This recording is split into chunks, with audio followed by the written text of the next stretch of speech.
வணக்கம். இன்னைக்கு ஜீரக கஷாயம் எப்படி வைக்கிறது அப்படின்றத ஸ்டெப் பை ஸ்டெப்பாக பார்க்கலாம். ஏன்னா இப்போ இந்த மழைக்காலம் அப்படின்றதுனால டைஜஷன்றது ஒரு பிரச்சனையாக இருக்கும். இந்த கஷாயம் பெரிய ரிலீஃபாக இருக்கும். ஸ்டவ் ஆன் பண்ணிட்டோம். 1 ஸ்பூன் சோம்பு போட்டிருக்கேன். பெரிய ஜீரகம் அப்படின்னு சொல்லுவாங்க. 1 ஸ்பூன் சோம்பு போட்டிருக்கேன். 1 ஸ்பூன் ஜீரகம் போட்டிருக்கேன். ரெண்டத்தையும் நல்லா ட்ரையாக நம்ம வறுக்கணும். கஷாயம் அப்படின்றதுனால இது ரொம்ப கசப்பாக இருக்கும் அப்படின்றதெல்லாம் இல்லை. இது குழந்தைங்கள்லேருந்து பெரியவங்க எல்லாருக்குமே இது ரொம்பவே பிடிக்கும். இனிப்பாக தான் இருக்கும், ரொம்ப நல்லா இருக்கும்.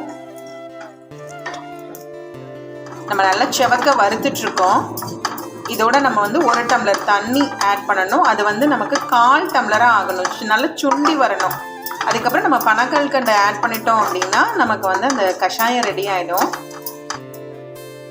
நம்ம 1 டம்ளர் 1 கப் தண்ணி ஊற்றுறோம்.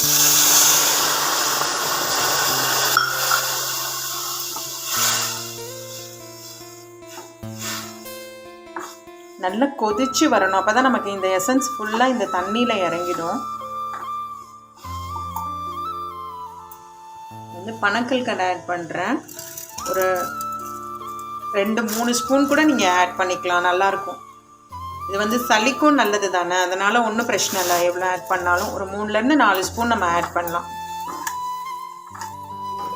கஷாயம் நல்லா கொதிக்க ஆரம்பிச்சிருச்சு. இந்த கஷாயம் எல்லாருக்குமே பிடிக்கும். கண்டிப்பாக இது பிடிக்கும், பிடிக்காமல் இருக்கவே இருக்காது. நல்லா ஸ்வீட்டாக தான் இருக்கும்.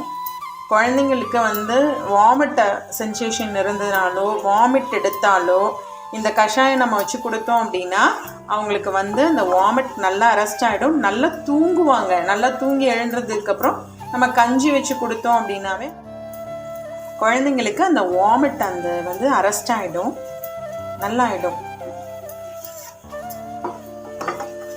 நமக்கு ரெடி ஆகிடுச்சு. நம்ம ஃபில்டர் பண்ணிடலாம்.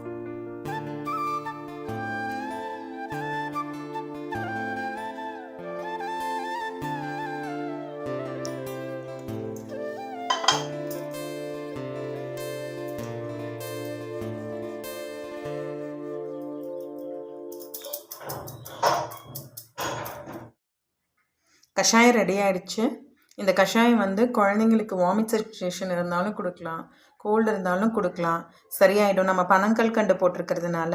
இன்னொன்று, டைஜஷன் பிரச்சனை எல்லாருக்குமே இது நம்ம குடிக்கலாம். எந்த சைடு எஃபெக்ட்ஸும் இருக்காது. மெயினாக நம்ம கர்ப்பிணி பெண்கள் இதை நம்ம குடித்தாங்க அப்படின்னா அவங்களுக்கு அந்த டைஜஷன் பிரச்சனை கண்டிப்பாக வராது. என் மம்மி இதை எனக்கு சொல்லி கொடுத்தாங்க. நான் கன்சீவாக இருக்கிறப்போ இந்த கஷாயம் எனக்கு அம்மா டெய்லியும் வச்சு கொடுப்பாங்க. ஸோ நீங்களும் இதை ட்ரை பண்ணி பாருங்கள். நன்றி, வணக்கம். சர்வமும் கிருஷ்ணார்ப்பணம்.